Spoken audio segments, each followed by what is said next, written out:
Emma Torres had perfected the art of invisible.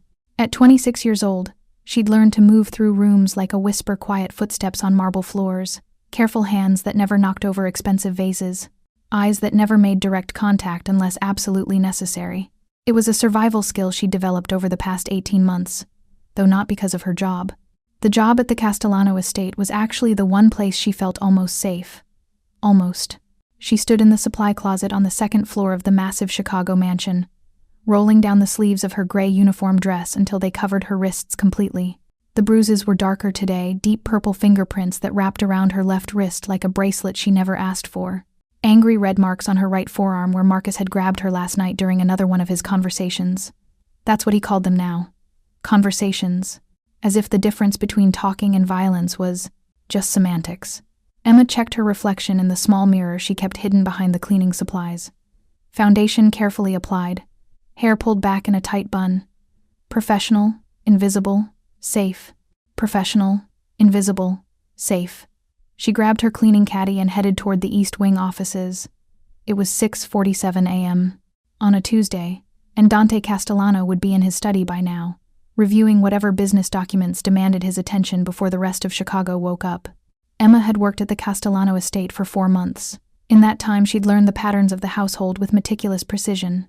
Mrs. Chen, the head housekeeper, started her rounds at 7. The cook arrived at 6:30. The security team changed shifts at 6, and again at 2. And Dante Castellano, the man who owned this sprawling mansion overlooking Lake Michigan, the man whose name made Chicago's elite either bow or tremble, was always in his study by 6:45 a.m. She'd seen him exactly 12 times in 4 months. Brief passings in hallways, moments when he'd nod acknowledgement of her presence before moving on to more important things. He was tall, over 6 feet, with dark hair that showed the first hints of silver at the temples, despite him only being 34. Sharp features that looked carved rather than born. Dark eyes that seemed to catalog everything they saw with unsettling precision. If you're enjoying this story so far, don't forget to hit the like button and subscribe. Drop a comment telling me where in the world you're watching from. I love hearing from you. Emma appreciated that Dante Castellano never really looked at her. In a house full of people, being invisible to the man who owned everything meant safety. It meant she could do her job, collect her paycheck that kept her and her sister Sophie fed and housed, and avoid attention that might lead to questions she couldn't answer. She knocked softly on the study door, 3 light taps, the way Mrs. Chen had taught her. "Come in." His voice was deep, measured, the kind of voice that didn't need volume to command attention. Emma entered, eyes on the polished hardwood floor. "Good morning, Mr. Castellano. I'm here to clean the..." Emma. He said her name like he was testing the weight of it. Her head snapped up before she could stop herself. He never used her name. In 4 months, he'd never once indicated he even knew it. Dante sat behind his massive desk, morning light from the floor to ceiling windows casting him in silhouette. But she could see his face clearly enough, could see the way his dark eyes focused on her with an intensity that made her want to back out of the room. "Yes, sir?" Her voice came out smaller than intended. "Come here, please." It wasn't a request. Emma's stomach dropped, but she moved forward, her cleaning caddy clutched in both hands like a shield. What had she done wrong? Had she missed something during yesterday's cleaning? Broken something, without realizing it? "Please don't fire me," she thought desperately. Sophie's school tuition was due next week. Their rent was already 2 days late. Marcus would lose his mind if she came home without this job. She stopped 3 feet from his desk, head bowed, waiting for whatever judgment was coming. "Look at me." Emma forced her eyes up, met that dark, unsettling gaze. Dante Castellano studied her face for a long moment, and she watched something shift in his expression, a tightening around his eyes, a hardening of his jaw. When he spoke again, his voice was quieter, almost gentle. "How long has someone been hurting you?" The world tilted. Emma's mouth opened, closed, opened again. No sound came out.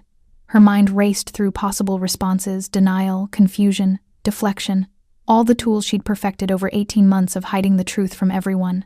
I'm not." She forced a laugh that sounded like breaking glass. "No one's hurting me, Mr. Castellano. I'm just clumsy. I bruise easily, and I'm always walking into things." His expression didn't change, didn't soften with belief or harden with skepticism, just remained steady, watching. "Show me your wrists." "Sir, I really should finish the cleaning schedule." Mrs. Chen expects. Mrs. Chen works for me. Still that quiet, implacable tone. Show me your wrists, Emma. Her hands were shaking. She set down the cleaning caddy because she couldn't trust herself to hold it steady. Slowly, mechanically, she pulled back her left sleeve. The bruises were unmistakable. 4 distinct finger marks, purple and angry, circling her wrist like evidence of exactly what they were. Proof that someone's hand had grabbed her, squeezed, held on with enough force to leave marks that lasted days. Emma watched Dante's face as he saw them. Watched something cold and dangerous settle into his features. His hands, which had been resting casually on his desk, curled into fists. The knuckles went white. When he spoke, his voice was barely above a whisper, but it carried more menace than any shout. Who did this to you? No one. I told you. I'm clumsy. Emma. He stood, and she instinctively took a step back. He noticed, stopped moving, held up both hands in a gesture of peace. I'm not going to hurt you. I need you to understand that. You are safe here. In this house, on this property, you are completely safe. Tears burned behind her eyes. She blinked them back furiously. I'm fine, Mr. Castellano. Really, it looks worse than it is. Both wrists. It wasn't a question. Emma pulled back her right sleeve with numb fingers. More bruises, these ones fresher. From last night when Marcus had yanked her toward him, shoved her against the kitchen counter, explained very clearly what would happen if she ever tried to leave him again. Dante moved around the desk, and Emma's entire body tensed. But he didn't come closer, just leaned against the front of his desk, maintaining distance, his dark eyes never leaving her face. I'm going to ask you something, he said quietly, and I need you to answer honestly. Can you do that? Emma nodded, not trusting her voice. Are you in danger right now? At home, with whoever did this, are you in immediate danger? The truth clawed at her throat. Yes, every day, every time Marcus drank, every time she said the wrong thing or looked at him wrong or existed in a way that didn't match his expectations. But saying it out loud meant acknowledging it, meant admitting she'd let this happen, stayed when she should have left, believed his promises that it would get better. I can handle it, she whispered instead. That's not what I asked. Mr. Castellano, please. Her voice cracked. Please, I just need this job. I can't afford to lose this job. My sister Sophie. She's only 15, and our parents are gone, and this paycheck is what keeps us. She stopped, realizing she was rambling, revealing too much. Dante's expression softened fractionally. Emma, I'm not firing you. You're not? No, but I am going to help you. Whether you want me to or not. I don't need help. I just need to work and get paid and take care of Sophie and... The tears she'd been fighting spilled over. She wiped at them angrily with her sleeve, smearing the carefully applied concealer. Dante reached into his desk drawer, pulled out a business card, and held it out to her. She took it with trembling fingers. It had his name embossed in elegant script. On the back, a phone number written in dark ink. This is my private cell phone, he said. Not the business line, not an assistant's number. Mine directly. If whoever is doing this to you escalates, if you feel unsafe, if anything happens, you call that number. Day or night. Immediately. Do you understand? Emma stared at the card. Why would you do this? You don't even know me. I know enough. His voice carried a weight that suggested old pain, old memories. I know what those bruises mean. I know what they'll lead to if someone doesn't intervene. And I know that you work in my house, which means you're under my protection whether you realized it or not. I can't, this isn't your problem, Emma. He waited until she looked at him. Men like this don't stop. They escalate. And I'm not going to wait for that to happen. She didn't know what to say. But for the first time in months, she felt the smallest flicker of hope. Thank you, she managed finally, pocketing the card. But I'm okay. Really. He didn't look convinced. But he nodded, stepped back, let her return to her cleaning caddy. The offer stands, permanently. And Emma? She paused at the door. If you come to work with new bruises, I will ask again. And I will keep asking until you tell me the truth. Emma fled. There was no other word for it. She grabbed her supplies and practically ran from his study, heart hammering, mind spinning. He knew. After 4 months of being invisible, of hiding in plain sight, Dante Castellano had looked at her for maybe 30 seconds and seen everything she'd been desperate to conceal. She made it to the second-floor bathroom before the panic attack hit, locked the door, slid down to sit on the cold tile floor, and tried to remember how to breathe. Marcus was going to kill her. Not metaphorically, literally kill her. Because Emma had made a crucial mistake 6 months ago when she'd first gotten this job. She'd been so excited, good pay, benefits, a respectable position at one of Chicago's most prestigious estates. She'd told Marcus everything about it. About the Castellano family, about their wealth, about Dante himself. And Marcus, with his paranoia and his jealousy and his need to control every aspect of her life, had become obsessed with the idea that she was somehow betraying him. That working in a house full of wealthy, powerful men meant she was looking for someone better, someone who could give her the things Marcus couldn't. Last night's conversation had started because she'd come home 20 minutes late. 20 minutes. He'd grabbed her, shoved her against the wall, demanded to know who she'd been talking to, who she'd been flirting with, whether she thought she was better than him now that she worked for the Castellanos. And now Dante Castellano had seen her bruises, had offered to help her, had given her his private number. If Marcus found out about any of this, Emma would end up in the hospital. Or worse, she forced herself to stand, to splash cold water on her face, to repair her makeup and straighten her uniform. She had 3 more hours of cleaning ahead of her before her shift ended. 3 hours to pretend everything was normal, to be invisible again, to hope that Dante Castellano would forget about their conversation and let her fade back into the background where she belonged. But when she emerged from the bathroom and returned to her duties, she could feel it. A shift in the air, a change in the fundamental dynamics of the house. Dante Castellano had noticed her, and in his world, being noticed meant everything changed. She just didn't realize how much until it was far too late to go back. The rest of Emma's shift passed in a blur of mechanical tasks. She cleaned the guest bedrooms on the 3rd floor, dusted the library, vacuumed the hallways.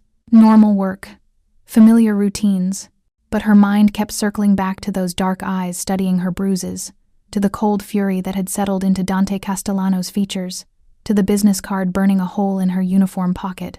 At 10:30 a.m., Mrs. Chen found her reorganizing the linen closet. "Emma, dear." The older woman's voice was gentle. She was 63, had worked for the Castellano family for 30 years, and treated the household staff like her own children. "Mr. Castellano would like to see you in his office." "Don't worry, you're not in trouble." Emma's stomach dropped anyway. "Did he say what it's about?" "Just that it's important." "Mrs." Chen studied her face with those sharp eyes that missed nothing. "Are you all right? You look pale." "I'm fine. Just didn't sleep well last night."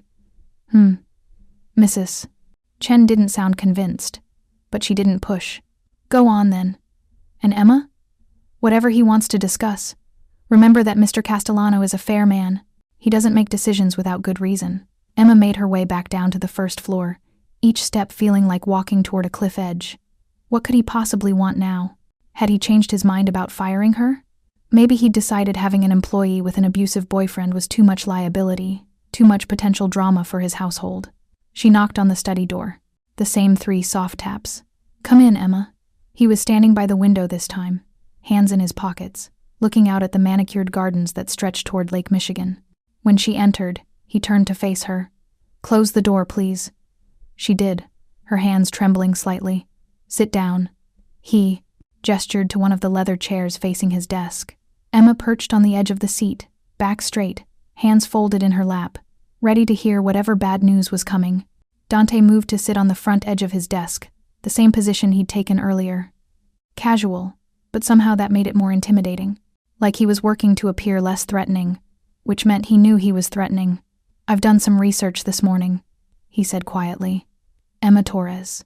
I am 26 years old, guardian to Sophie Torres, age 15. Your parents died 3 years ago in a car accident. Sophie's been living with you since. You're putting her through street. Catherine's preparatory academy on the north side." Emma's chest tightened. "How do you know all that?" "I make it my business to know about the people who work in my home." His voice was matter-of-fact, not apologetic. "What I didn't know until this morning is that you're also living with someone. Marcus Webb, 28, works, construction, though his employment history is inconsistent. 3 arrests for assault, 2 bar fights, 1 domestic dispute with an ex-girlfriend that was dropped when she refused to testify." The room spun. Emma gripped the arms of the chair. "You investigated Marcus?" "I investigated the situation. Marcus is part of that situation. Dante's dark eyes never left her face. Emma, I need you to understand something. Men like Marcus Webb don't change. They have patterns, histories, records. This isn't the first time he's hurt someone. It won't be the last unless someone stops him. You can't. Her voice came out high and panicked. You can't do anything to him. Please, Mr. Castellano. If he finds out you looked into him, if he thinks I told you anything, he'll what? Dante's voice was soft but steel underneath. Hurt you worse than he already is? Emma couldn't answer. The truth was too ugly, too shameful to speak out loud. Dante stood, walked back to his desk, opened a little drawer, and pulled out a folder. He set it in front of her. I'm going to be very direct with you, he said, because I think you've been living in fear long enough that pretty words and gentle approaches won't reach you. Marcus Webb is dangerous. He has a documented history of escalating violence with romantic partners. The ex-girlfriend who dropped charges, she ended up in the ICU 2 months after she recanted. Broken ribs, punctured lung, severe concussion. Emma's hands flew to her mouth. She survived, barely, and she finally pressed charges. Marcus served 18 months, got out early for good behavior. Dante tapped the folder. That was 4 years ago. You've been with him for approximately 18 months, based on your address change records, which means he waited until the relationship was established, until you were committed and dependent, before the violence started. How do you know when it started? The question came out as a whisper. Because men like Marcus follow a pattern, and that pattern always escalates. Every word landed like a physical blow, because every word was true. The pattern is clear, Emma, Dante continued quietly, at least to anyone who knows what to look for. Tears streamed down her face unchecked now. I can't leave him. I've tried. Every time I try, he finds me. He says he'll hurt Sophie if I ever really leave. That he knows where her school is, knows her schedule. He says. Her voice broke. He says if I ever embarrass him by leaving, if I ever make him look weak, he'll make sure I regret it. Dante's expression went absolutely cold. The temperature in the room seemed to drop 10 degrees. He threatened your sister. It wasn't a question. Emma nodded anyway, wiping uselessly at her tears. Emma, look at me. She did, and what she saw in Dante Castellano's eyes made her breath catch. It wasn't anger exactly. It was something colder, more controlled. Something that suggested he'd already made decisions she couldn't begin to guess at. Marcus Webb will never touch you or your sister again, Dante said quietly. That's not a promise I make lightly. That's a guarantee. You can't guarantee that. I'm aware of what he is. Dante's voice cut through her protest. And I'm aware of what I am. Trust me when I say that in any conflict between Marcus Webb and myself, there is only one possible outcome. Emma stared at him, trying to understand what he was really saying. The rumors about Dante Castellano weren't exactly subtle. Everyone in Chicago knew the Castellano family had connections, operated in spaces where the law didn't quite reach. But they were careful, insulated, powerful enough that even when people suspected, no one could prove anything. I don't want anyone to get hurt because of me, she whispered. Too late. You're already hurt. Your sister is terrified. Marcus has been terrorizing you for over a year. Dante leaned forward slightly. The question isn't whether someone gets hurt. The question is, who?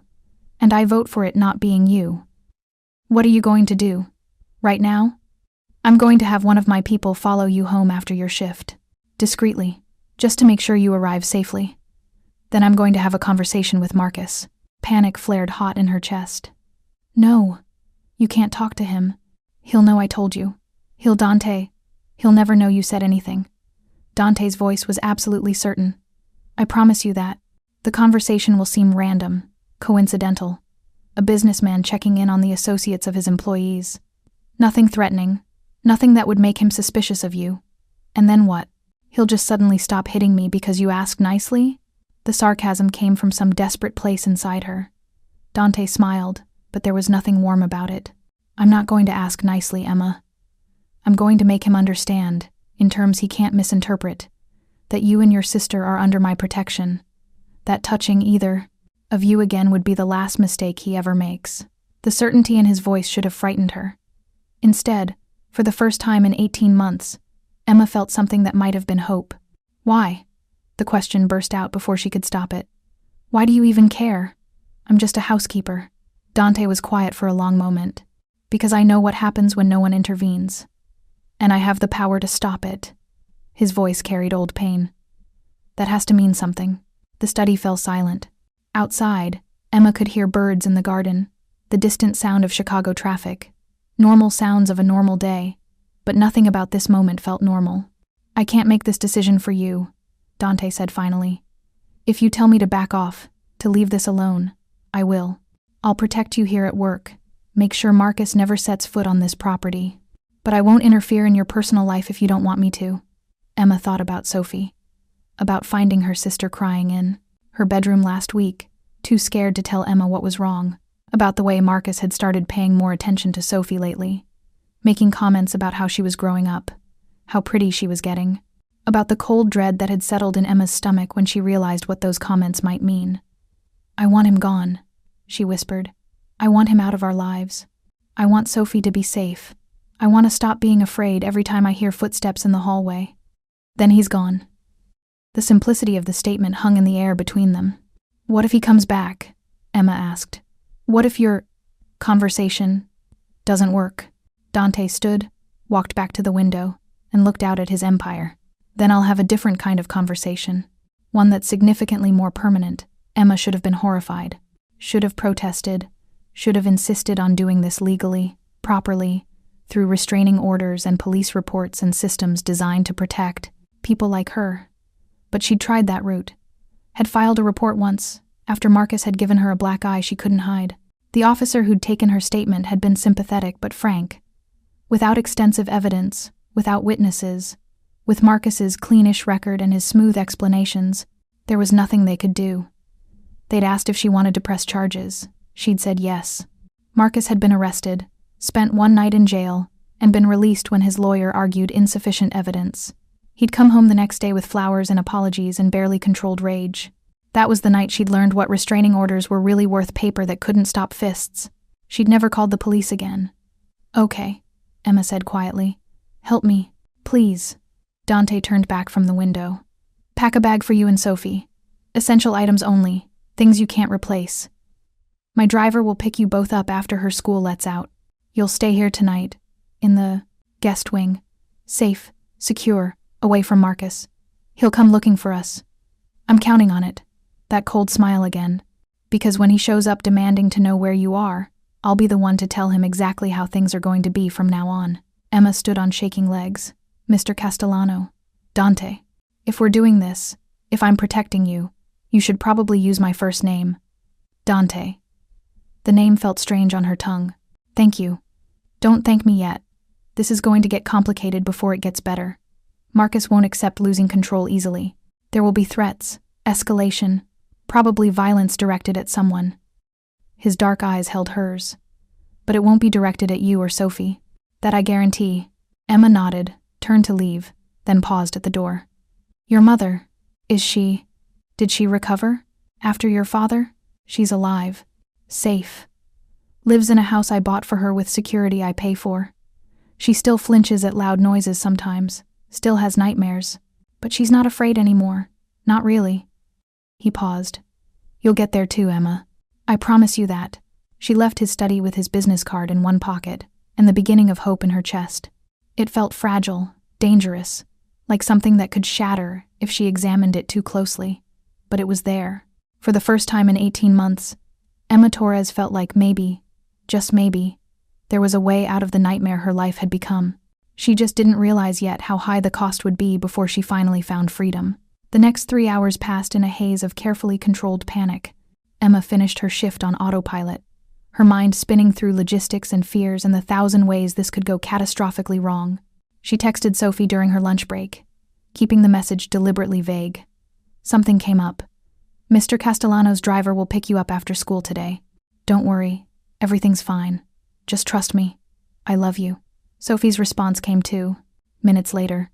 "Is this about Marcus? Please tell me you're finally leaving him." Emma's fingers trembled as she typed back. "Yes, I'll explain everything tonight. Just get in the car when it comes. Black sedan. Driver's name is Vincent. He'll have an ID. Finally. I love you. Be safe." At 2:45 p.m., As Emma was gathering her things from the staff locker room, Mrs. Chen appeared in the doorway. "Mr. Castellano asked me to tell you that your sister has been picked up safely," the older woman said. Her expression was carefully neutral, but her eyes held understanding. "She'll be in the guest wing when you're ready. 3rd floor, east side. I've had the room prepared." "Mrs. Chen," Emma's voice cracked. "Did he tell you?" "He told me that you and your sister need a safe place to stay for a while. That's all I need to know." Mrs. Chen stepped closer, lowered her voice. "Emma, I've worked for this family for 30 years. I watched Dante grow up. I knew his father, saw what he did to Maria." She paused. "Dante isn't his father. When he protects someone, he means it. You and your sister will be safe here." Tears burned Emma's eyes. "What if Marcus comes here? What if he... let him come?" Mrs. Chen's voice hardened. "This property has security that would make the Secret Service jealous. And more importantly, it has Dante Castellano. Marcus Webb doesn't stand a chance." After Mrs. Chen left, Emma made her way to the 3rd floor guest wing. The room turned out to be a full suite bedroom with an enormous 4-poster bed, attached bathroom with a soaking tub, sitting area with a couch and flat-screen TV, and a second smaller bedroom connected through an adjoining door. Sophie sat on the couch, her school backpack still on, eyes wide as she took in the surroundings. "Emma." She jumped up when her sister entered. "What is happening?" "That driver, Vincent, was super professional and kind of scary, and he wouldn't tell me anything except that you were fine and I'd understand soon. And then he brought me here, and this place is insane. And..." She stopped, really looking at Emma's face. "Are you okay?" Emma pulled her sister into a tight hug. "I'm leaving Marcus. For real this time. No going back." Sophie's arms tightened around her. "Thank God. I've been so scared, Emma. So scared for you." "I know. I'm sorry. I should have left sooner." "He's going to lose his mind." Sophie pulled back, fear evident in her 15-year-old eyes. "You know he'll come looking for us. He won't find us. Not tonight." Emma guided her sister to sit down. "Mr. Castellano, my boss, he knows what's been happening. He's offered to help." Sophie's eyes widened further. "The Mafia boss? He's not." Emma stopped. "Was he?" She honestly didn't know the extent of Dante's activities, just the rumors. "He's a businessman with connections, and he's going to make sure Marcus leaves us alone." "How? I don't know exactly. But Sophie, I need you to trust me. We're safe here," Dante promised. A knock at the door interrupted them. Emma opened it to find Vincent, the driver who'd picked up Sophie. He was tall, broad-shouldered, maybe 40, with the kind of calm competence that suggested military background. "Miss Torres," he said formally. "Mr. Castellano requests your presence in his study. Your sister is welcome to order dinner from the kitchen, just use the phone on the side table. Mrs. Chen will take care of everything." Emma looked back at Sophie. "Will you be okay for a bit? In this palace?" "Yeah, I think I can manage." Sophie tried for a smile, but it didn't quite reach her eyes. "Go. Do what you need to do." The walk back down to Dante's study felt like descending into a different world. The guest wing had felt almost normal, luxurious, yes, but comprehensible. The main floors of the house, with their priceless art and marble floors and the weight of old money, reminded Emma exactly whose protection she'd accepted. She knocked, 3 soft taps, almost a ritual now. "Come in, Emma." Dante stood at his desk, but he wasn't alone. 2 other men occupied the room. One was older, maybe 60, with silver hair and sharp eyes behind wire-rimmed glasses. He wore an expensive suit and held himself with the quiet authority of someone used to being the smartest person in any room. The other was younger, early 30s, heavily built, with dark hair and a scar running through his left eyebrow. He leaned against the wall near the window, arms crossed, watching her with an assessment that felt professional rather than personal. "Emma, this is Frank Rossi, my attorney and advisor," Dante said, gesturing to the older man, "and Marco Salvatore, head of my security team. They're both aware of your situation and are here to help ensure your and Sophie's safety." Emma nodded to both men, hyper-aware of being the only woman in a room full of male power. "Please sit," Dante continued, gesturing to the chair she'd occupied earlier. She sat. Frank took the other chair. Marco remained standing, and Dante leaned against his desk in that same casual but not position. I've had people watching your apartment since this morning, Dante said without preamble. Marcus arrived home from his construction job at 4:17 p.m. He's currently inside, alone. We estimate he'll notice you're not there, that Sophie's not home from school within the next hour or two. When he does, he'll start making calls. He'll call my phone, Emma said, her stomach nodding. Which we'll handle.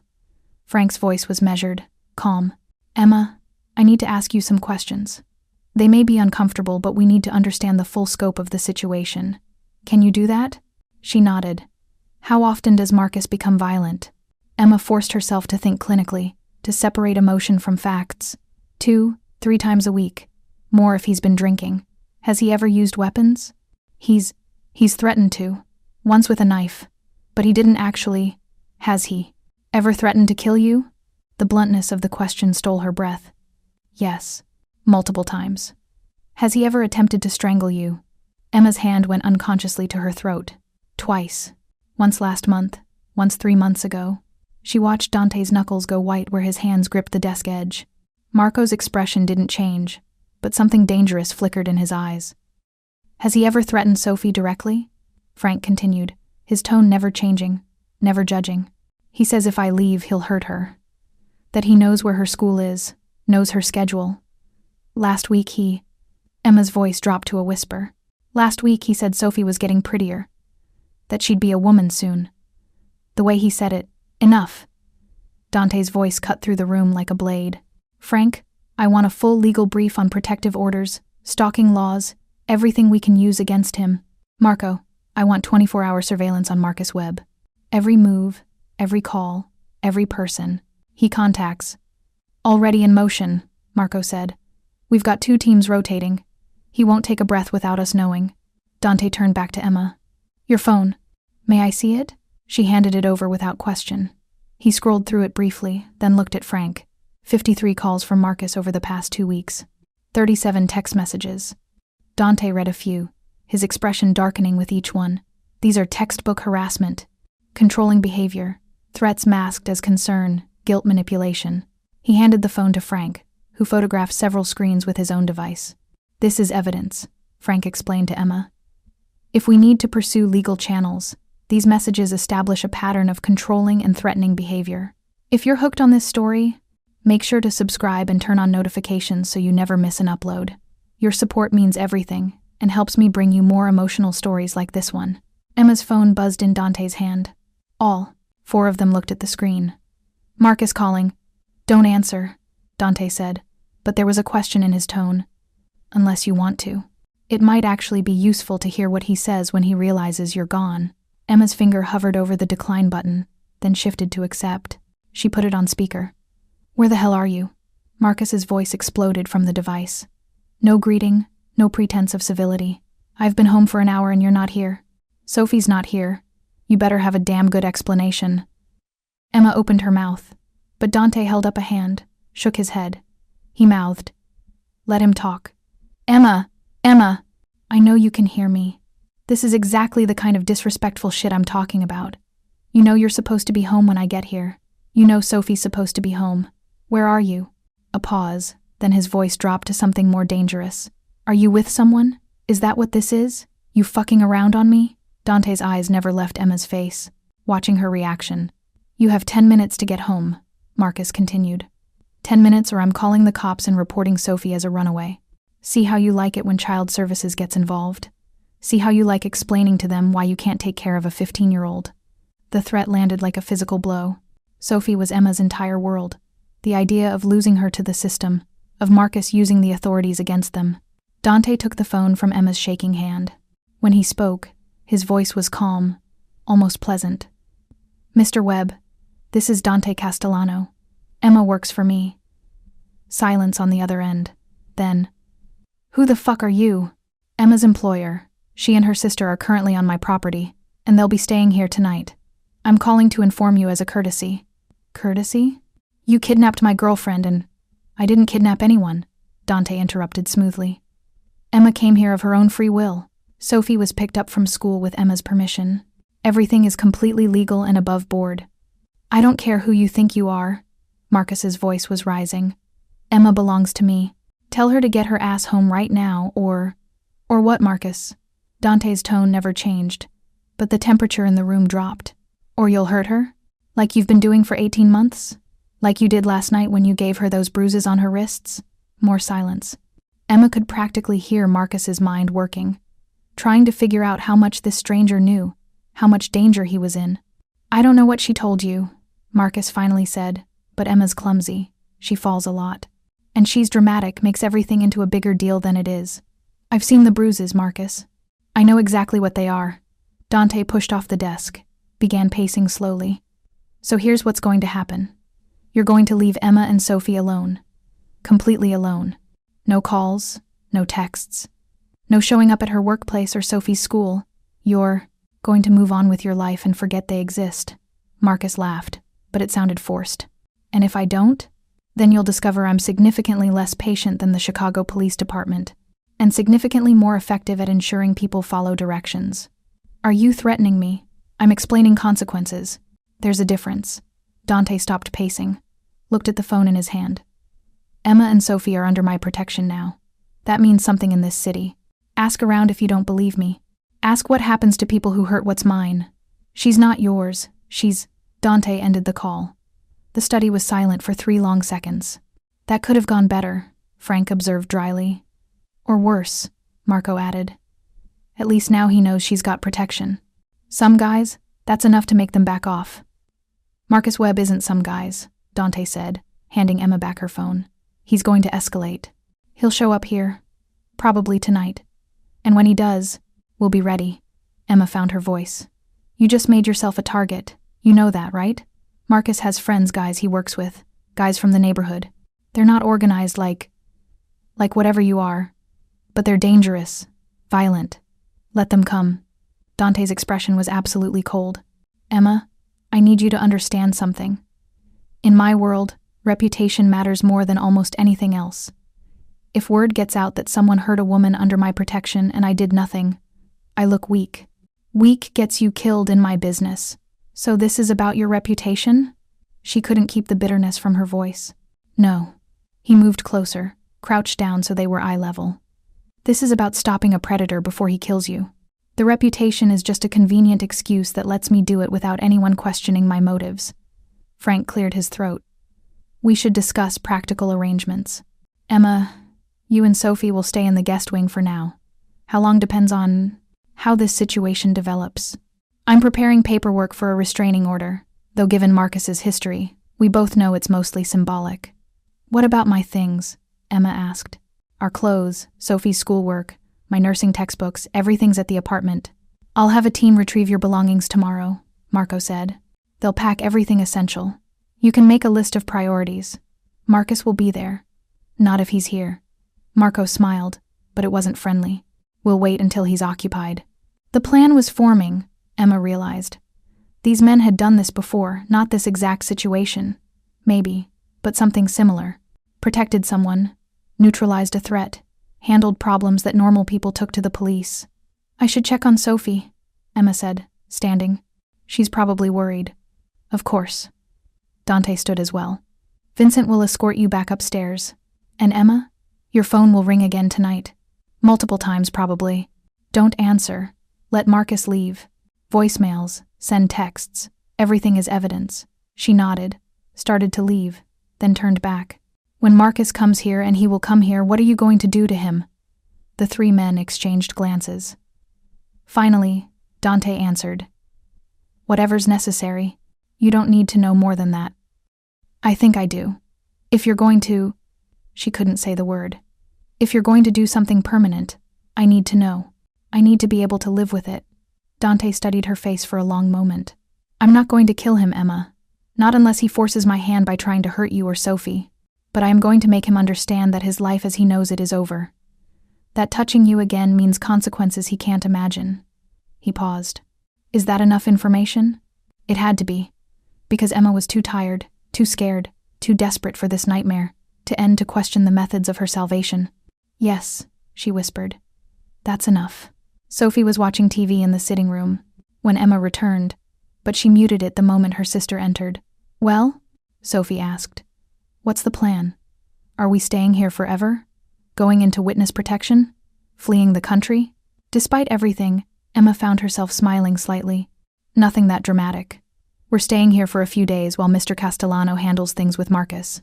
Handles things how? I don't know exactly. And honestly, I don't want to know. Sophie studied her sister's face. You trust him, this Dante guy? I think so. Yes. Good. Because I saw the security on this place when Vincent drove me in. The cameras, the guards trying to look like landscapers, the gates that probably cost more than our entire apartment. If Marcus tries anything here, he's going to get destroyed. Sophie. No, listen. Sophie stood, moved to stand in front of Emma. I'm 15, not 5. I know what Marcus has been doing to you. I've heard the fights through the walls, seen the bruises you try to hide. I've been terrified for over a year that one day I'd come home and find you dead. Tears streamed down Emma's face. I'm so sorry. I should have protected you from all of this. You did protect me. You took care of me, put me in a good school, made sure I had everything I needed even when Marcus was spending your money on beer and making your life hell. Sophie's own eyes filled with tears. But Emma, you can't protect everyone all the time. Sometimes you have to let other people help. They held each other, both crying, both releasing tension they'd been carrying for months. When they finally separated, Sophie grabbed a tissue box and they both worked on repairing their faces. So, Sophie said, her voice lighter now, do you think they'll let us order pizza? Because I'm starving and this place probably has amazing food. Emma laughed, the sound surprising her. Let's find out. They used the phone in the sitting room. Mrs. Chen answered on the second ring. Miss Torres, what can I get for you and your sister? We didn't want to be any trouble. Nonsense. We have a full kitchen and a chef who loves to cook. What sounds good? 20 minutes later, Vincent arrived with 2 covered dishes. He set them on the small dining table that Emma hadn't even noticed earlier in the suite's sitting room. Chef prepared chicken parmesan with pasta, Vincent said, removing the covers. And there's tiramisu for dessert. Mrs. Chen says to let her know if you need anything else. The food was incredible, restaurant quality, made with care. Emma and Sophie ate mostly in silence, both too overwhelmed by the day's events for conversation. Emma's phone, sitting on the table between them, buzzed constantly. Text after text from Marcus. Where are you? This isn't funny. You're making a huge mistake. I'm coming to get you. You can't hide from me. I know where you work. I'll burn that place to the ground. You're going to regret this. Call me back now. Sophie watched the messages pile up. He's losing. Yeah. Emma silenced the phone, turned it face down.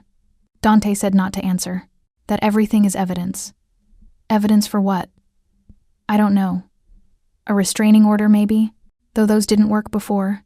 Emma. Sophie reached across the table, took her sister's hand.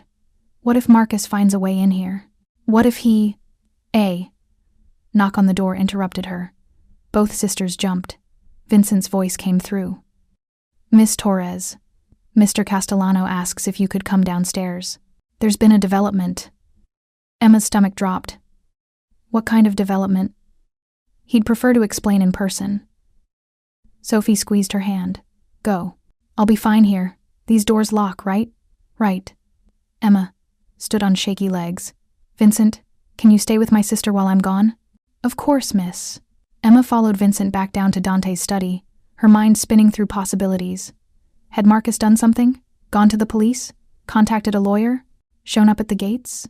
When she entered the study, Dante was alone this time, standing at his window, overlooking the darkened grounds. Security lights illuminated the gardens, making everything look simultaneously beautiful and ominous. Emma, he turned when she entered. I wanted to show you something. He pulled up security footage on one of the monitors on his desk. The timestamp showed 7:43 p.m., 15 minutes ago. The footage showed the front gates of the estate. A beat-up Ford truck, Emma recognized it as Marcus's, pulled up to the call box. Marcus himself got out, clearly drunk based on his unsteady movements. He pressed the button repeatedly. On the footage, a voice came through the intercom. Castellano residence. How can I help you? I'm here for Emma Torres, Marcus said, his words slightly slurred. Tell her to get out here now. I'm sorry, sir, but you're not on the visitor list. I don't give a shit about your list. That's my girlfriend in there. Emma! Emma! He started pounding on the gates. 2 security guards appeared not from inside the estate, but from a small guardhouse Emma hadn't noticed before. Both were large, professional, wearing suits that didn't quite hide the weapons underneath. "Sir, you need to leave," one of them said calmly. "I'm not leaving without Emma. Sir, this is private property. If you don't leave voluntarily, we'll have to call the police." Marcus's face contorted with rage. "You think I'm scared of cops? I'll tear this fucking gate down. Emma!" The guard pulled out his phone. "Last warning, sir. Fuck you and fuck your warnings." Marcus grabbed the gate and shook it violently. Dante paused the footage. He left when he heard sirens approaching, drove off before the police arrived. But Emma, look at his face. She looked, the rage, the loss of control, the absolute fury. It was terrifying even through a screen. "This is what he's like when he's frustrated," Dante said quietly. "When he feels like he's losing power over you. This is who you've been living with." Emma wrapped her arms around herself. "What did the police say?" "They took a report. The guards told them a drunk man tried to force entry to the property, became aggressive when told to leave. Standard trespassing attempt. They're looking for his vehicle now." Dante turned off the monitor. "But Emma, we both know this isn't over. He'll try again. What do? We wait. We document. And when he makes his next move, because he will, we'll be ready." He moved closer. "Are you okay? I know seeing him like that must be difficult. I've seen him like that before. Just usually I'm the one he's screaming at." She forced herself to meet Dante's eyes. "Thank you. For the security, for keeping him away from us. For everything. You don't need to thank me." "Yes, I do. You barely know me, and you're protecting me from my own mistakes." "Marcus isn't your mistake, Emma." Dante's voice was firm. "He's a violent predator who targeted you specifically because you were vulnerable. None of this is your fault." The words should have felt hollow. How many times had she told herself the same thing? But coming from Dante, with absolute conviction, they started to crack the wall of guilt she'd been carrying. "What happens tomorrow?" she asked. "Tomorrow you and Sophie stay here while Marco's team retrieves your belongings from the apartment. Tomorrow Frank files for a restraining order with enough evidence that no judge can deny it. Tomorrow I have a meeting with some people who know Marcus, who can deliver messages he'll actually hear." "What kind of messages?" "The kind that make it clear continuing to pursue you is bad for his health." Dante's expression was absolutely serious. "Emma, I need you to prepare yourself. The next few days are going to be difficult. Marcus will escalate before he accepts defeat. There may be threats, attempts to contact you, incidents designed to frighten you into returning to him. I'm not going back to him." "Good. Then we're on the same page." He walked back to his desk, pulled out a different phone, a sleek black device she hadn't seen before. "This is for you. Encrypted, secure, untraceable. It has 3 numbers programmed. Mine, Marco's, and Vincent's. Use this instead of your regular phone. The only people who have this number are in this house." Emma took the phone with trembling hands. "You think Marcus might trace my regular phone?" "I think Marcus might do a lot of things. This is insurance." He paused. "Get some sleep tonight. Vincent will be posted outside your suite. Nothing will get past him." As Emma turned to leave, Dante called after her. "Emma, you're safe here. I need you to believe that. Really believe it. Because you're going to have moments probably starting tonight where the fear overwhelms you, where you think maybe it's easier to just go back to Marcus than to keep fighting. When those moments come, remember, you're not alone anymore." She nodded, not trusting her voice, and left. The study. The walk back to the guest wing felt longer this time. Every shadow seemed to hide threats. Every sound made her jump. The rational part of her brain knew she was in one of the most secure private residences in Chicago. The traumatized part kept seeing Marcus's face on that security footage, kept hearing his screams. Sophie was curled up on the couch watching a movie when Emma returned. Vincent stood just inside the door, professional and alert. "Everything okay?" Sophie asked. "Fine. Just some security updates." Emma forced a smile. "Ready for bed?" They got ready in their respective bedrooms, Sophie in the smaller attached room, Emma in the main suite. Both changed into sleepwear that Mrs. Chen had somehow provided in their exact sizes. Both tried not to think about how surreal this entire situation was. But at midnight, lying in the enormous 4-poster bed in a mansion that felt like a castle, Emma finally allowed herself to fully process the day's events. She'd left Marcus. Not run away temporarily like she'd tried before, but actually left. Accepted help from someone powerful enough to stand between her and the man who'd terrorized her for 18 months. Dante Castellano had looked at her bruises and decided she mattered, had mobilized resources she couldn't begin to understand, had promised protection and seemed to actually mean it. It felt too good to be true, which probably meant it was.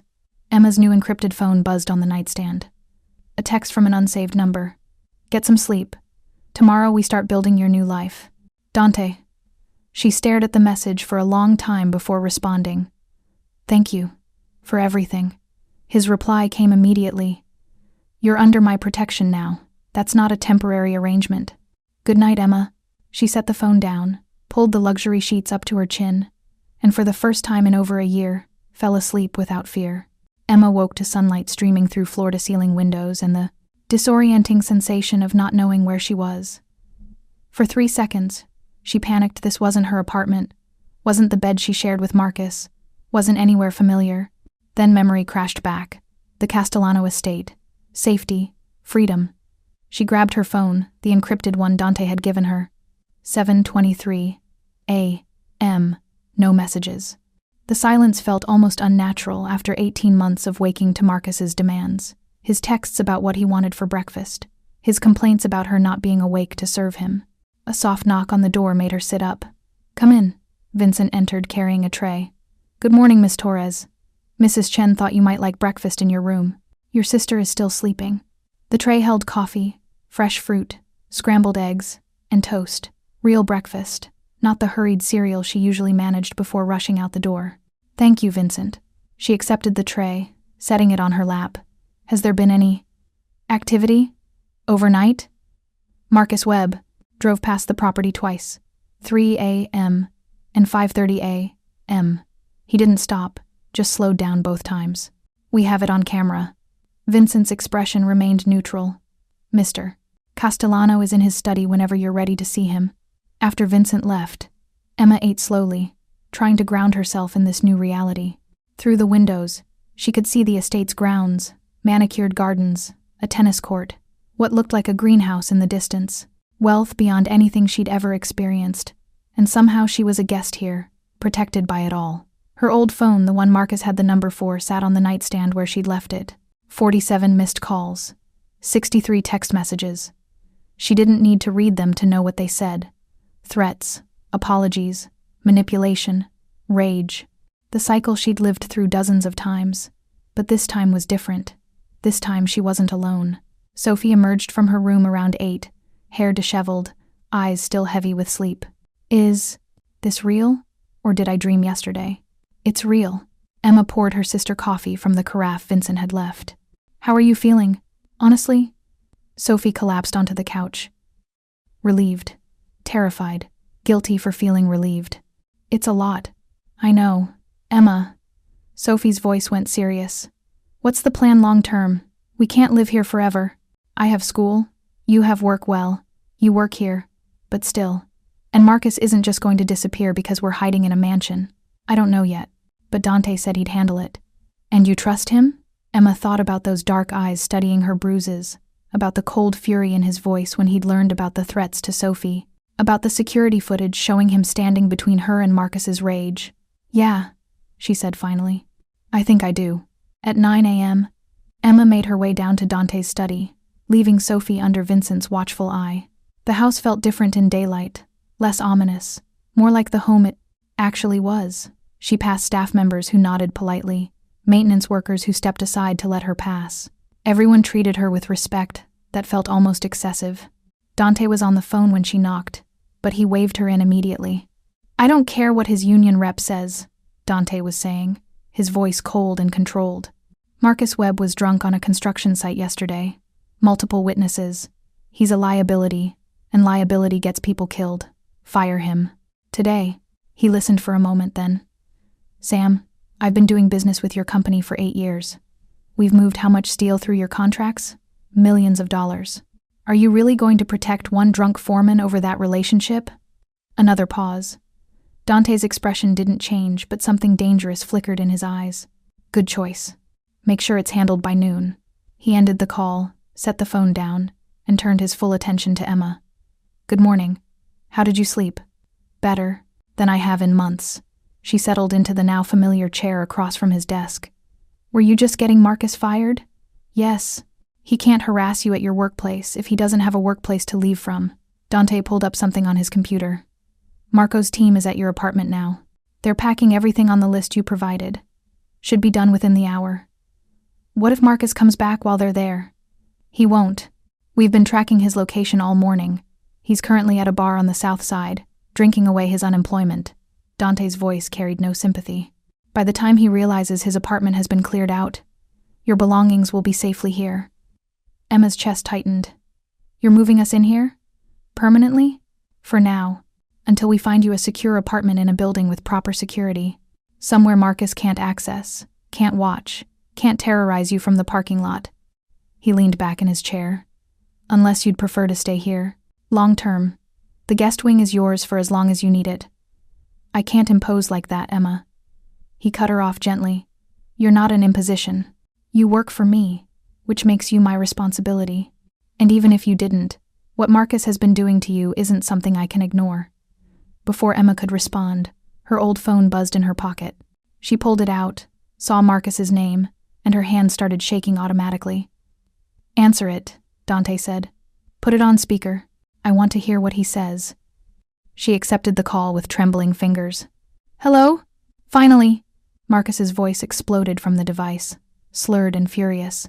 You think you can just leave me? Just disappear with my fucking girlfriend and that brat sister of yours? I'm not your girlfriend anymore, Marcus. We're done. You don't get to decide that. I decide when we're done. Something crashed in the background, glass breaking.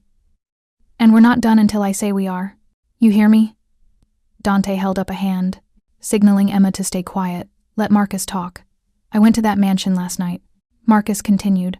Saw all those security guards, those cameras. You think that scares me? You think some rich asshole can keep me from what's mine? I'm not yours, Emma said, her voice stronger now, with Dante's presence anchoring her. Yes, you are. After everything I've done for you, after I took you in when you had nothing, gave you a home, supported you and that little bitch. Don't talk about Sophie like that. I'll talk about her however I want. Matter of fact, when I get my hands on you, maybe I'll teach her some lessons too. She's getting to that age where... Dante leaned forward and spoke, his voice cutting through Marcus's rant like a blade. Marcus, this is Dante Castellano. I'm going to give you one warning, and I suggest you listen carefully. Silence on the other end. Then, you. This is your fault. You turned her against me. No, Marcus. You did that yourself. With your fists, your threats, your need to control someone weaker than you. Dante's tone never changed, calm, measured, absolutely lethal underneath. But since you've made threats against a 15-year-old girl, I'm going to make something very clear. If you go anywhere near Sophie Torres, her school, her friends, anywhere she might be, you won't have to worry about the police. You'll have to worry about me. I'm not scared of you. Then you're stupid as well as violent. Ask around, Marcus. Ask people in your neighborhood what happens to men who threaten the Castellano family. Ask what happens to people who hurt women under my protection. I don't care who you think you are. By noon today, you'll be unemployed. Your foreman position at Morrison Construction is being terminated for showing up drunk on site, which I made happen with one phone call. Dante's voice dropped even lower. That's how easy it is for me to destroy your life, Marcus. One call and your job is gone. Want to see what 2 calls can do? 3? More silence. Emma could practically hear Marcus's mind working, starting to realize how badly he'd miscalculated. Emma and Sophie are under my protection now, Dante continued. That means you don't call, don't text, don't drive by their location, don't ask mutual acquaintances about them. You act like they never existed. You move on with your life and forget they were ever part of it. And if I don't, then I'll make you disappear. Dante said it so simply, so matter-of-factly, that the threat landed with absolute credibility. Not metaphorically, literally. You'll be gone, and no one will ask questions, because no one will care. Because Marcus Webb is a violent drunk with a record, and violent drunks disappear from Chicago every day. You can't, I can, and I will. The only question is whether you're smart enough to walk away while you still can. Dante ended the call, set Emma's phone on the desk between them. That was a mistake, Emma whispered. You just made him angrier. He'll what? Try to get to you here? Through security that could stop a small army? Emma, Marcus is a bully. Bullies only understand force. He needed to hear that there are consequences, real consequences, for continuing this behavior. But what if he doesn't care about consequences? What if he's too angry to think straight? Then we move to more permanent solutions. Dante stood, walked to the window. I'm having Frank fast-track the restraining order. Judge Martinez owes me a favor. It'll be approved by tomorrow morning. That gives us legal documentation of the threat Marcus poses. Restraining orders don't stop bullets. No, but they establish legal grounds for self-defense if Marcus tries anything violent. He turned back to face her. Emma, I need you to understand my position. I can make Marcus go away permanently. One word from me, and he'll never bother you again. Ever. But that's not a step I take lightly. You mean kill him. I mean solve the problem in a way that can't be undone. Dante moved closer, but kept respectful distance. That's a decision that affects you as much as it affects me. So I'm asking, what do you want? Emma's mind spun. What did she want? Marcus gone. Obviously. Sophie safe. Her life back. But at what cost? I don't want to be responsible for anyone's death, she said finally. Even his. You wouldn't be responsible. I would be. But I'd know. I'd always know. She stood, paced to the window, looked out at the gardens that seemed impossibly peaceful given the conversation happening inside. Is there really no other option? No way to make him back off without permanent solutions? There might be. A new voice came from the doorway. Frank Rossi entered, carrying his ever-present leather folder. Sorry to interrupt, but I've been doing research. Marcus Webb has some interesting financial problems. Dante gestured for him to continue. He owes money, Frank said, settling into the other chair. Gambling debts, primarily. Underground poker games on the south side. He's into a bookie named Tommy Chen for about $15,000. Been making sporadic payments, but Chen's getting impatient. How impatient? Dante asked. The kind of impatient that involves broken bones if payment isn't received soon. Frank pulled out papers. I'm suggesting we pay off Marcus's debt. Not out of kindness as part of a transaction. We clear his debt with Chen, and in exchange, Marcus signs legal documents relinquishing all contact with Emma and Sophie. Essentially a financial incentive to disappear from their lives. Emma turned from the window. You'd pay $15,000 just to make him leave us alone? I'd pay considerably more than that, Dante said. But Frank's right. Giving Marcus a way out that doesn't end in violence is smarter. He gets his debt cleared, avoids Chen's enforcers, and all he has to do is walk away from you. It's a good deal for him. He won't see it that way. He'll see it as charity, as weakness. Then we'll present it differently. Frank's smile was sharp. We'll present it as Dante Castellano buying him out. A business transaction. Marcus signs paperwork swearing to leave you alone, and in exchange, his considerable debts disappear. If he violates the agreement, the debts come back with interest, and Chen gets told exactly who to blame. It was elegant in a mercenary kind of way, using Marcus's own weaknesses, his gambling, his debts, his fear of Chen's reputation against him. What if he refuses? Emma asked. Then we move to less pleasant options, Dante said. But I think he'll take it. Men like Marcus are fundamentally self-interested. When presented with a choice between losing you or losing his kneecaps to Chen's enforcers, he'll choose self-preservation. A knock interrupted them. Marco entered, phone in hand. Boss, we have a situation. Dante's expression immediately sharpened. What kind of situation? Marcus just showed up at Street Catherine's prep. He's in the parking lot watching the building. Emma's blood turned to ice. Sophie's safe, Marco said quickly. She's here with us, but Marcus is at her school looking for her. He's been there for 10 minutes, sitting in his truck, watching students come and go. Call the school, Dante ordered. Tell them there's a dangerous individual in their parking lot with a history of threats toward one of their students. They'll call the police. Marcus gets arrested for trespassing, possibly stalking. Another charge on his record. Already done. The squad car is 3 minutes out. Dante turned back from the window. See? This is Marcus escalating. This is him proving exactly why he's dangerous, why legal documentation matters. By the time we meet with him about Frank's proposal, he'll have a fresh arrest on his record that makes our position even stronger. Emma sank back into the chair, legs suddenly unable to support her. He went to Sophie's school. He actually went there. And now he'll face consequences for it.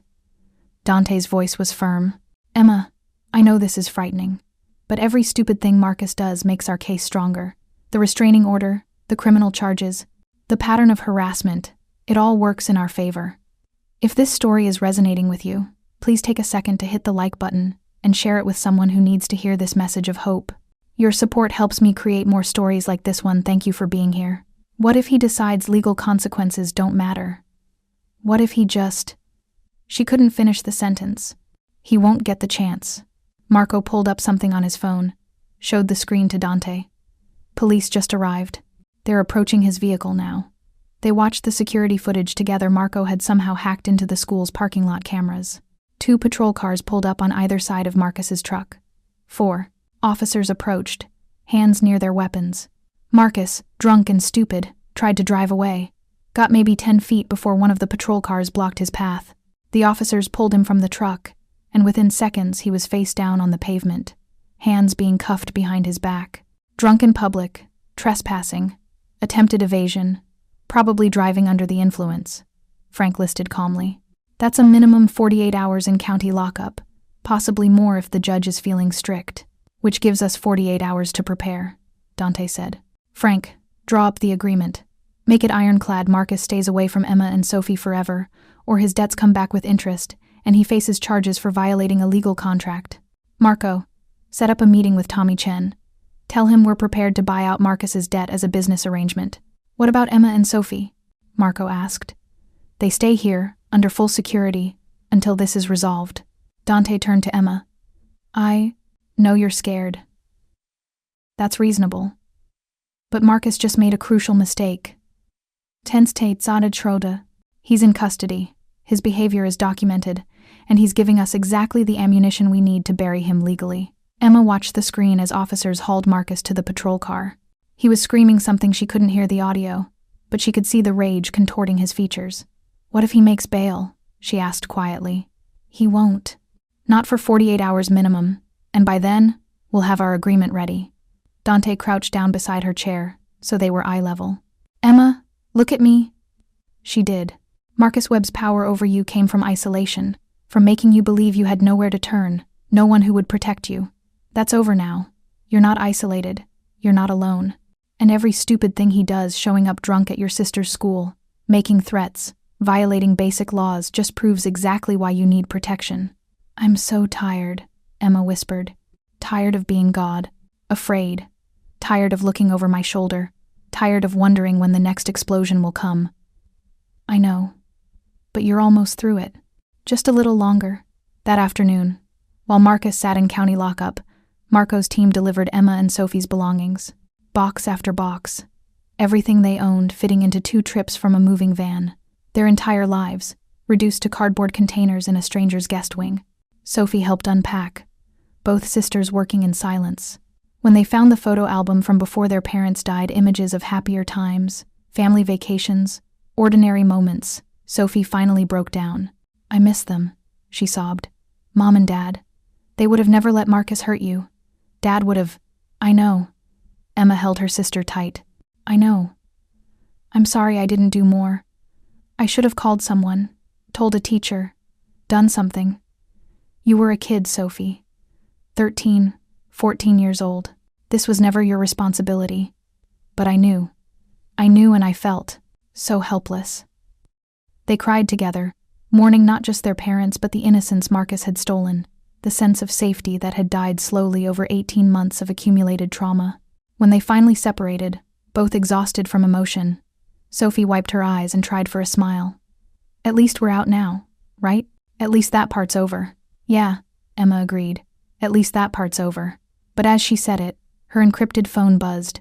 A text from Dante. Marcus made bail. Tommy Chen posted it. We need to talk. Now.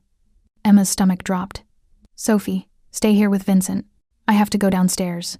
What's wrong? I don't know yet. She found Dante in his study with Frank and Marco, all 3 men looking grim. How did Marcus make bail? Emma asked before anyone could speak. You said 48 hours minimum. Tommy Chen posted it, Dante said, which means Chen knows Marcus owes him money and is getting nervous about collecting. He'd rather have Marcus out where he can pay or where Chen's people can enforce payment than sitting in jail unable to do either. So, what does that mean for us? Frank answered. It means we need to move faster than planned. Marcus is out, probably angrier than ever, and he knows where Sophie goes to school. We can't wait for the restraining order to process. We need to neutralize him immediately. Neutralize how? Emma's voice rose. You said we weren't going to. Not that kind of neutralize, Dante interrupted. Frank means we need to present our offer today. Tonight, if possible. Give Marcus a way out before he does something even more stupid. He's not going to take a financial deal right now. He's too angry, too drunk on rage and humiliation.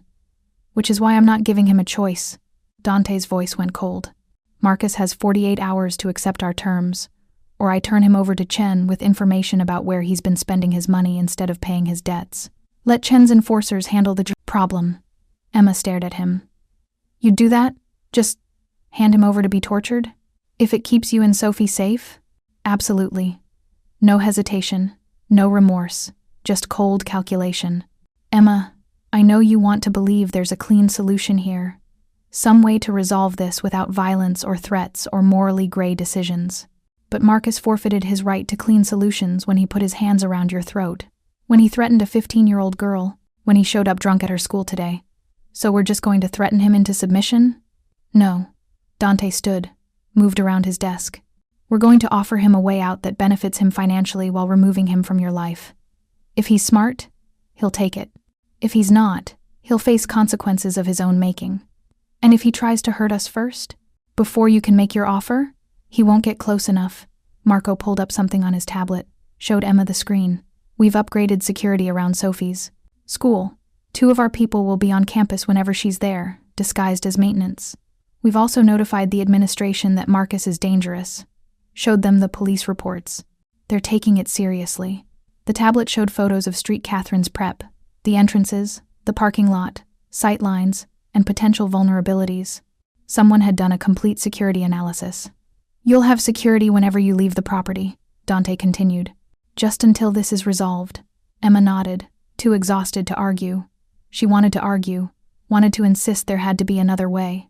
But looking at these 3 men, powerful, connected, absolutely certain in their methods, Emma realized they'd already decided.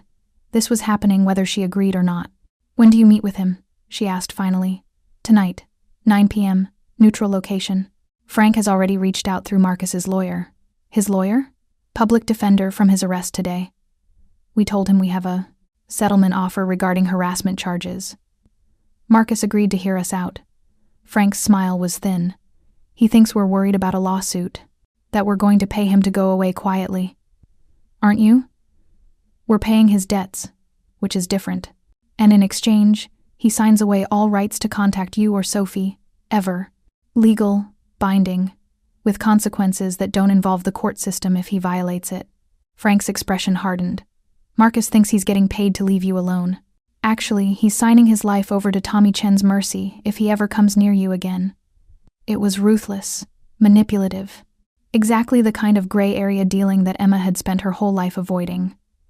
It was also probably the only thing that would work. Okay, she said quietly. Do it. Whatever you have to do to make him go away. After she left, the 3 men sat in silence for a moment. She's stronger than she thinks, Marco observed. She'd have to be, to survive 18 months with Marcus Webb. Dante stood, walked to his window. The sun was setting over Lake Michigan, painting the sky in shades of orange and red, beautiful and violent at the same time. You're getting attached, Frank said. Not a question. She works for me. That's not what I said. Frank studied his oldest client. Just be careful. Getting personally involved complicates things. It's already complicated. Marco's phone buzzed. He checked it, frowned. We have a problem. What now? Marcus isn't waiting for our meeting. He's on the move. And according to the GPS tracker we put on his truck. Marco looked up, his expression grim. He's heading this direction. Dante's jaw tightened. Lock down the property. Alert all security. And get Emma and Sophie into the safe room. The safe room? Emma repeated when Vincent came to collect them 15 minutes later. What's a safe room? Exactly what it sounds like. Vincent's usual calm demeanor had shifted to something more urgent. Please, Miss Torres, we need to move quickly. He led them through the house down hallways Emma had never explored, through a door hidden behind a bookshelf in the library, down stairs that seemed to descend forever. The safe room turned out to be a fully furnished basement suite. Bedroom, bathroom, small kitchen, living area. Everything someone would need to survive for days if necessary. But the steel-reinforced door and complete lack of windows made it clear this wasn't a guest room. This was a bunker. "What's happening?" Sophie asked, fear evident in her voice. "Why are we down here?" "Marcus is coming," Emma said, pulling her sister close. "But we're safe. We're going to be safe." Vincent checked his phone. "Mr. Castellano says Marcus is 2 miles out. Moving fast, probably drunk based on his driving pattern." "What's Dante going to do?" Emma asked. "Whatever's necessary." Vincent positioned himself near the door, one hand resting on something under his jacket. A gun, Emma realized. Vincent was armed. They waited in tense silence. Emma held Sophie tight, both sisters trying not to imagine what was happening upstairs. 2 miles became 1 mile. 1 mile became arriving at the gates. Emma's encrypted phone buzzed. A text from Dante. "Stay exactly where you are. Do not come up under any circumstances. I'll let you know when it's safe." Then another text. This one just to her. "Trust me." Emma clutched the phone. Sophie pressed against her side and prayed that Dante Castellano's protection was as absolute as he'd promised. Above them, at the front gates of the Castellano estate, Marcus Webb's truck screeched to a stop. He stumbled out, visibly drunk, and started pounding on the reinforced iron gates. "Emma!" His voice carried across the grounds. "I know you're in there. Get out here right fucking now." 6 security guards materialized from various positions, not rushing, just appearing with practiced efficiency. All armed, all professional, all watching Marcus with the focus of men who'd handled threats before. Dante himself walked down the long driveway, hands in his pockets, completely calm. When he reached the gates, he stopped about 10 feet back, close enough to talk, far enough to be safely out of reach. "Marcus, you're drunk and trespassing. Go home. I'm not going anywhere without Emma." Marcus grabbed the gates, shook them violently. "She's mine. You can't just take her." "I didn't take her. She left you. Of her own free will. Because you're a violent drunk who terrorizes women." Dante's voice never rose, never showed emotion. "Now you're going to get back in your truck and leave, or my security team will call the police and you'll spend another night in jail. Except this time, your bail will be a lot higher. Fuck the police. Fuck you. And fuck your security." Marcus's face was flushed red, spit flying as he screamed. "I'll burn this whole place down. I'll..." A car pulled up behind Marcus's truck. A black Cadillac, immaculate and Tideas. Expensive. 3 men got out, all wearing dark suits, all carrying themselves with the kind of easy menace that suggested they were very comfortable with violence. The lead man was older, maybe 50, with silver hair and cold eyes. He approached Marcus from behind, tapped him on the shoulder. Marcus spun around. "What the fuck do you?" He stopped, recognition and fear flooding his face. "Mr. Chen." "Marcus." Tommy Chen's voice was smooth, almost pleasant. "I posted your bail this morning. Did you think that was charity?" "I was going to pay you back. I just needed time." "You've had time. 6 months of time. And instead of paying your debts, you've been getting arrested, showing up drunk at schools, making a spectacle of yourself." Chen glanced at Dante, nodded respectfully. "Mr. Castellano. Didn't expect to see you personally." "Tommy, you know I don't let problems sit unresolved on my doorstep." "Fair." Chen turned back to Marcus. "Here's your situation, Marcus. You owe me $15,000. You have no job as of this morning. You're actively making yourself unemployable with your behavior, which means you have no way to pay me back. I'll find a way, Shut up." Chen's voice stayed pleasant, which somehow made the words more threatening. "Mr. Castellano and I have been discussing your situation. He's made me an interesting offer." Marcus looked between the 2 men, confusion cutting through his drunken rage. "What offer?" Dante pulled out a folded document from his jacket. "I'm prepared to pay Tommy everything you owe him. $15,000, transferred tonight. In exchange, you sign this agreement stating you will never contact, approach, or communicate with Emma Torres or Sophie Torres again. You stay away from their school, their work, their residence, anywhere they might be, completely out of their lives, forever." "That's blackmail.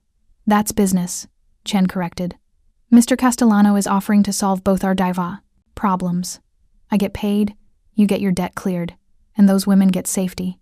The only thing you lose is access to people you've been terrorizing. Emma is my girlfriend. I have a right. You have no rights. Dante's voice went cold.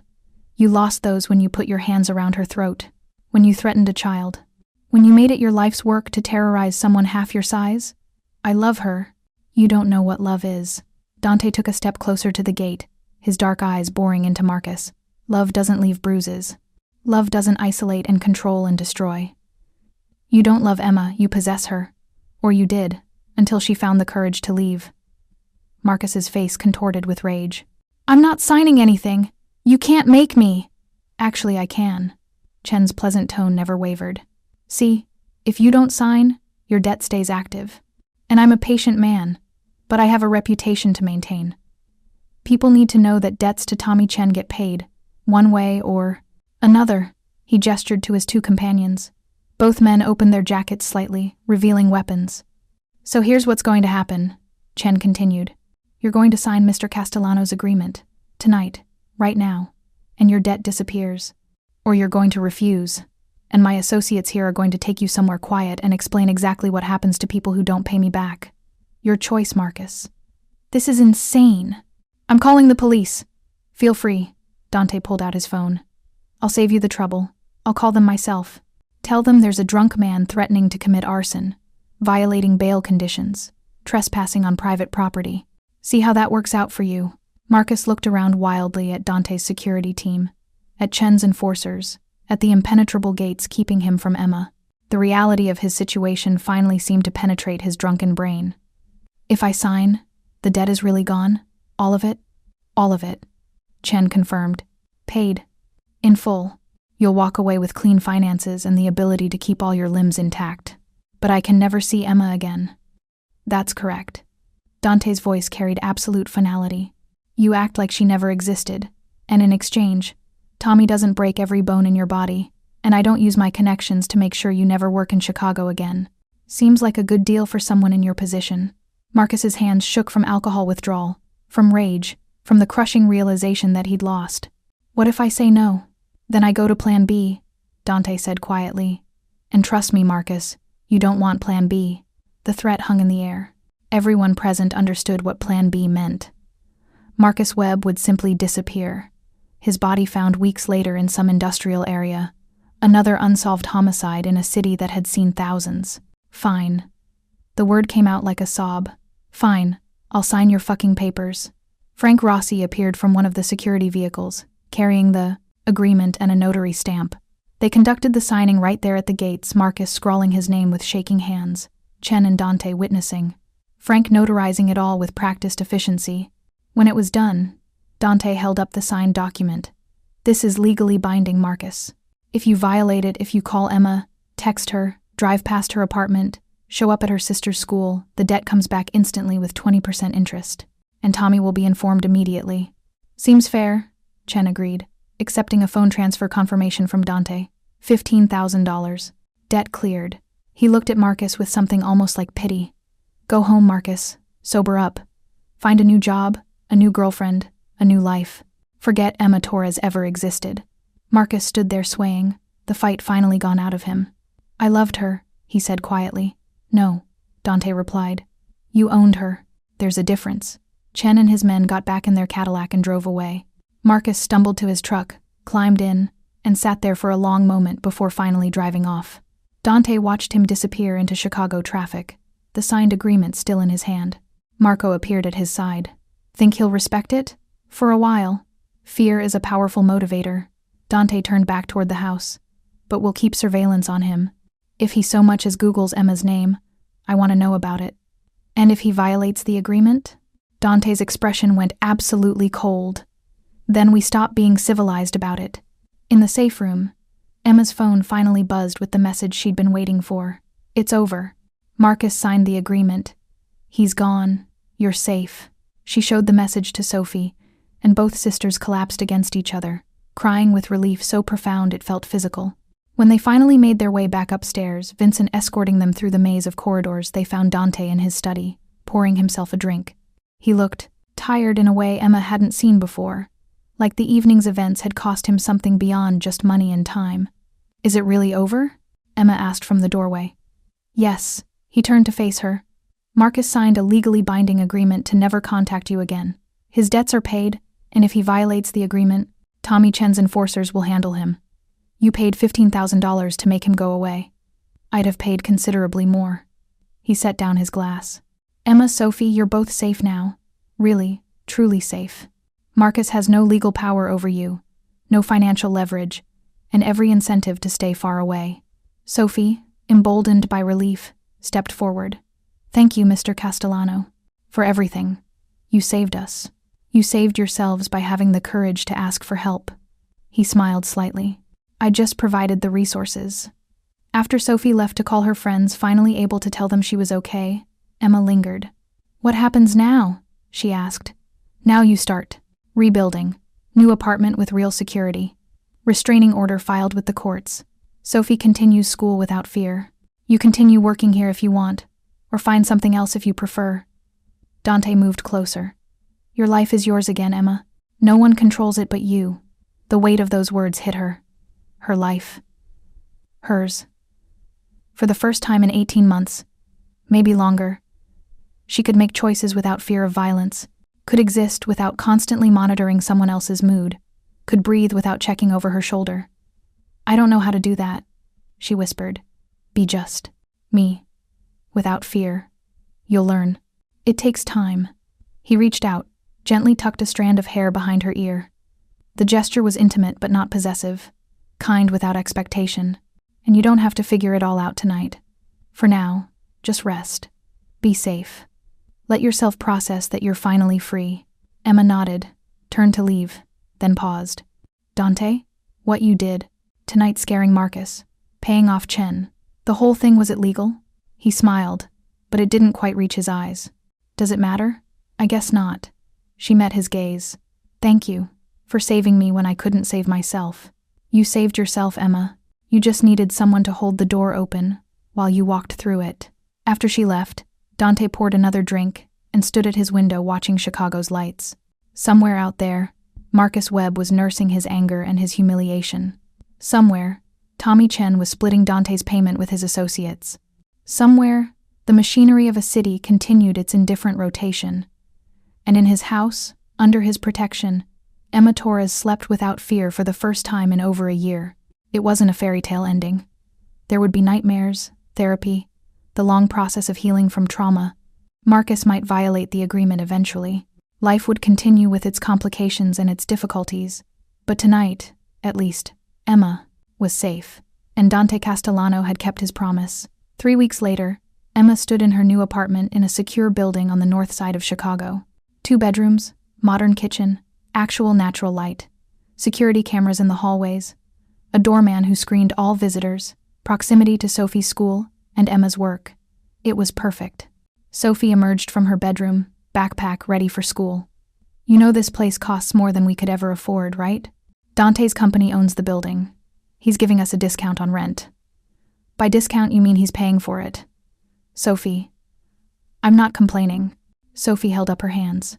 I'm just saying we should probably acknowledge that Mr. Tall, Dark, and Dangerous has basically adopted us. Emma couldn't argue with that. Over the past 3 weeks, Dante had helped them move, had arranged for Sophie to have additional security at school until they were certain Marcus wouldn't try anything, had even helped Emma find a therapist who specialized in domestic violence trauma. And through it all, he'd never asked for anything in return. Never made her feel indebted or owned. Just protected them, like he'd promised. I need to thank him properly, Emma said. I keep trying, but he always deflects. Maybe that's not what he wants. Sophie grabbed an apple from the fruit bowl, another Dante provision. Maybe he just wants to know you're okay. After dropping Sophie at school with the security detail that would shadow her all day, Emma made her way to the Castellano estate. Mrs. Chen greeted her warmly in the kitchen. Emma, it's good to see you. How's the new apartment? Perfect. Thank you for helping with the furniture. Oh, that was nothing. Mrs. Chen waved dismissively. Is Mr. Castellano expecting you? No. I just wanted to talk to him. If he has time. He always has time for you, dear. He's in his study. The walk to the study felt different now. Not frightening, not intimidating, just familiar. Emma. knocked 3 soft taps that had become ritual, and entered when he called. Dante looked up from his computer, and something in his expression shifted when he saw her. Softened, maybe. Or just became less guarded. "Emma, everything okay? Sophie all right?" "Everything's fine.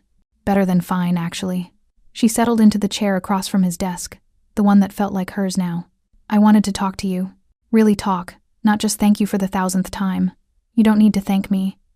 I know, you keep saying that. But Dante, you saved my life. Literally saved my life.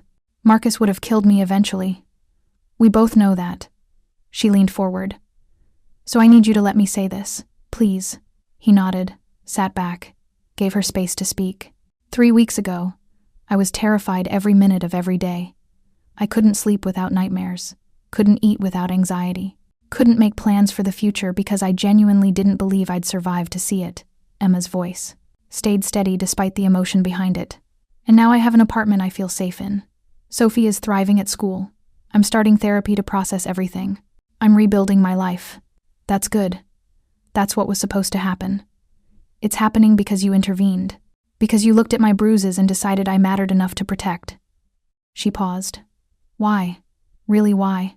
It can't just be because I work for you." Dante was quiet for a long moment, considering his answer. When he spoke, his voice carried weight. "My mother spent 20 years being terrorized by my father. 20 years of bruises and broken bones and fear that became so normal she forgot what safety felt like." He stood, moved to his window. "I watched it happen. Was too young to stop it for most of my childhood. And when I finally got big enough to intervene, to put him in the hospital and make him stop, I swore I'd never let it happen to anyone else if I had the power to prevent it." "So you do this often? Rescue women from abusive relationships?" "No. Actually, you're the first." He turned to face her. "Because most people in your situation don't work directly in my home where I can see the evidence. Most people hide it better, or I'm not in a position to help. But you, I saw those bruises, and I saw my mother. I saw what would happen if someone didn't intervene. And I have the resources to intervene. So I did." Emma absorbed this. "Your mother, is she happy now? She's safe. She has her own home, her independence, therapy to help her process the trauma. She still has nightmares sometimes, still flinches at loud noises.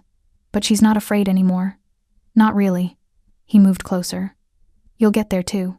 It takes time, but you'll get there. I'm already feeling it. Less fear, more hope. Like maybe the future can be something other than just survival. That's exactly what it should be." He smiled slightly. "You're young, Emma. 26. You have your whole life ahead of you. College, degree, career prospects, a sister who adores you. Don't let 18 months with Marcus define the next 60 years. I don't plan to." She stood, moved toward him. "But I also don't plan to forget who helped me escape, who gave me the tools to rebuild, who literally saved my life." They stood close now.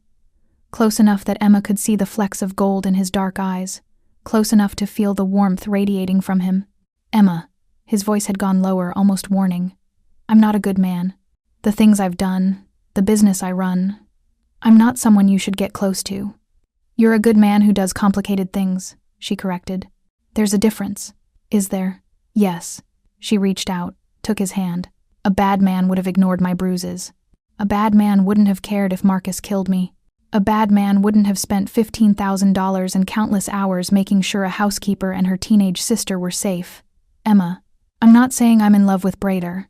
You," she interrupted. "I don't even know if I'm capable of that right now, after everything with Marcus.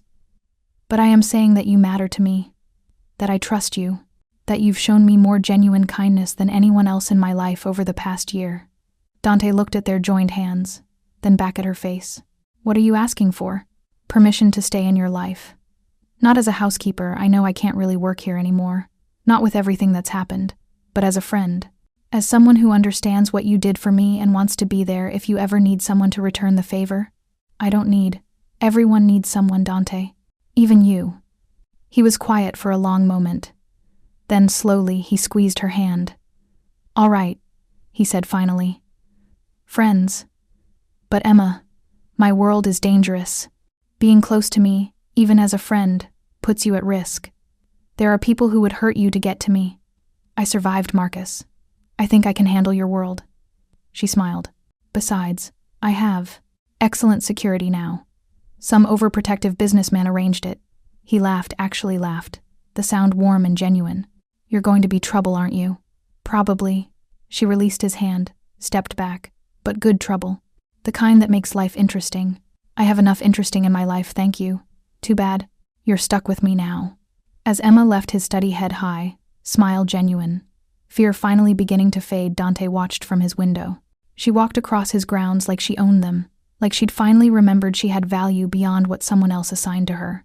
Frank appeared in the doorway. Well, that was unexpected. What was? Emma Torres just walked out of here looking like a woman who's claimed her power back. And you, my friend, looked at her like she's more than just a housekeeper you rescued. I don't know what you're talking about. Sure you don't. Frank's smile was knowing. Just remember, if you pursue anything beyond friendship with her, you're taking on permanent responsibility for her safety. Emma and Sophie become targets for anyone who wants leverage against you. I know, and you're considering it anyway. Dante turned from the window, met Frank's eyes. She survived 18 months of hell and came out stronger. She had the courage to ask for help, to accept it, to rebuild.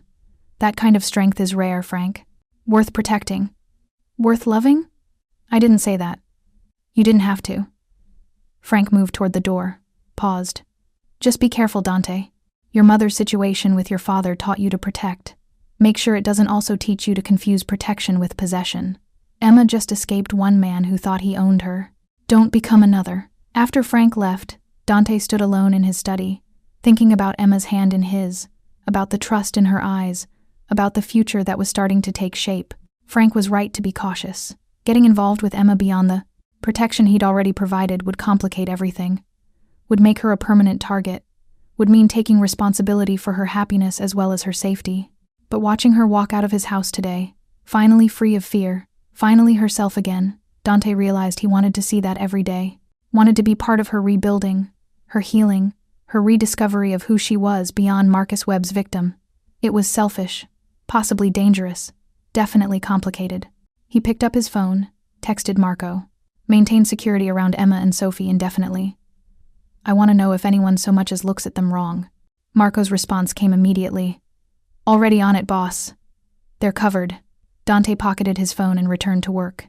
But for the first time in years since his mother had left his father's house, since he'd taken control of the family business, since he'd built walls around himself that no one was allowed to breach, Dante Castellano felt something that might have been hope. Emma Torres was healing. And somehow, in helping her heal, he'd started healing too. Emma stepped off the elevator at Northwestern Memorial Hospital, her nurse's badge clipped to royal blue scrubs she'd earned after passing her boards 3 months ago. The emergency department buzzed with controlled chaos, exactly the kind of environment she'd dreamed about during those endless shifts at Rossi's, when nursing school felt impossible, and Marcus made sure she knew it. Now, impossibly, she was here, living the life she'd fought for. Emma, her colleague Sarah waved from the nurse's station. Your sister's in the break room, said she has news. Sophie sat at the corner table, practically vibrating with excitement. At 16, she'd grown taller, more confident. The haunted look that had shadowed her eyes during the Marcus months had finally faded completely. I got in, Sophie announced before Emma could even sit down. Early admission to Northwestern. Full scholarship. Emma's eyes filled with tears. Sophie, that's incredible. I know, right? I called Dante already. He's the one who wrote my recommendation letter. He sounded really proud. Sophie grinned. Also kind of dorky proud, which was cute. He's not dorky. You would say that. You're dating him. We're just... Emma stopped, laughing. Okay, fine. We're dating. It had happened gradually over the past 6 months. Dinners that weren't quite dates but felt like them. Long conversations in his study about everything and nothing. The moment 3 weeks ago when he'd kissed her goodnight and she'd realized she'd stopped comparing every touch to Marcus's violence. Dante was patient, never pushed. Let her heal at her own pace while making it clear he wasn't going anywhere. He's good for you, Sophie said seriously. You smile again. Real smiles, not the fake ones you used to wear. Emma squeezed her sister's hand. We're both doing better. You know that, right? We survived, and now we're thriving. I know. Sophie checked her phone. Speaking of Dante, he texted me. He's taking us both to dinner tonight to celebrate. Says he knows a place. Of course he does. He knows all the places. That evening, Dante picked them up in his usual black sedan, Vincent driving, as always. But when they arrived at the restaurant, Emma realized it wasn't some upscale establishment. It was a small Italian place in the neighborhood where she'd grown up, the kind of family-owned restaurant her parents used to take them to. "You remembered," she whispered as they walked inside. "You mentioned it once. Said your father proposed to your mother here." Dante held the door. Seemed appropriate for celebrating Sophie's achievement.